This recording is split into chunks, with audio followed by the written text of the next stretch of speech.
ny typiny contenu azonao tsabogna zegny raha ohatra ka anao zegny ndeha hitsabo contenu de misy maromaro zegny ny typina contenu azonao tsaboigna zegny. Misy ny typina contenu zegny magnano vidéo face à face en direct zegny, tiako volagnina eto zegny le anao miboaka sora de hita ake zegny anao magnazava le raha, igny zegny typina contenu araiky igny. De misy koa zegny ny typina contenu zegny ohatra le tsaboiko zao ty zegny za ambadiky raha ty ato fa tsy hitanao zegny sorana de afaka mitsabo zay koa zegny anao mampianatra bebe kokoa na hoe magnazava raha araiky zegny de anao zegny ambadiky ao, igny zegny mbala typina contenu azo tsaboigna zegny igny.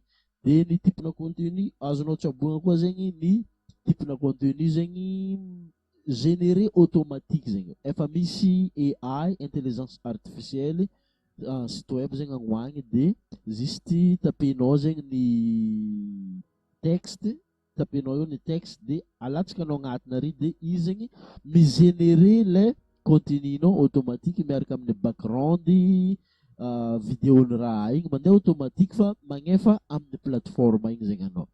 Donc zegny izy koa anao zegny agnisan'le mbala tsy managna confiance en soi, mbala tsy dia matoky tegna nefa tia varotry zegny anao de afaka zegny anao midriky amin'ny araiky farany novolagniko teo igny, midriky mandeha mamondro site web migénérer contenu automatique de miasa amin'igny zegny anao.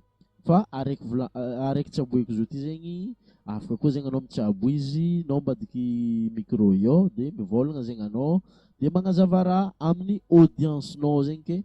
Zay zegny mahakasiky ny typina contenu azonao trandragna tsara, azonao tsaboigna, azonao idiragna lalindaligny bebe kokoa raha ohatra ka anao zegny mba anisany andeha hivarotro en ligne zay zegny de zay zegny raha azonao tsabogna amin'ny fotoana zay zegny. Saorako anao nitandregny karakaraha zay zegny izy de azadigna zegny mirasa amin'ny namagna agny, azadigna zegny magnambela commentaire raha ohatra ka mbala misy raha zegny tianao koragniny tsy nazava tamin'ny raha nazavaiko teto zegny.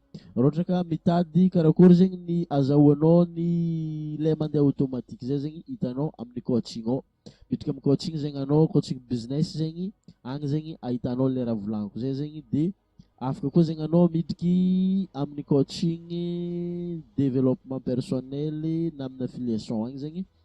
Affiliation tsisy coaching fa raha ohatra hoe midriky agnaty formation zegny anao de mety agny zegny ahitanao ny modèle